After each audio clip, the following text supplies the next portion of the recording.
I felt comfortable working in the public sector. It sort of aligned with my values, and even now you have conversations with people who say, oh, what does the local council do for me?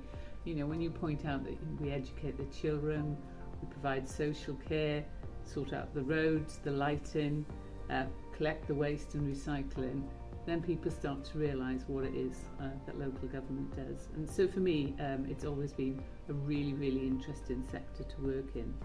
So I spent, as I said, best part of 30 years working in that sector in Wales, but also a little bit in Scotland. And I think through that period, lots and lots of change. We had austerity, so very little funding, big cuts in funding, big demand for services, and so local government had to be very agile, had to be very innovative and change the way that we did things, but at the same time making sure we kept the customers and the residents and the communities at the heart of what we actually did. So it's always held my interest. I think for me now, stepping into this role as Ombudsman is a bit of a change of direction for me.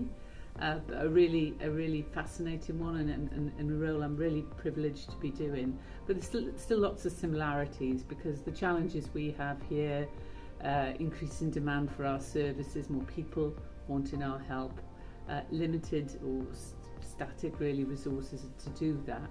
And so we've got to be innovative and keep thinking about how we do things, but keeping the complainants, the residents of Wales, at the heart of what we do, and trying to have a positive impact on public services as well.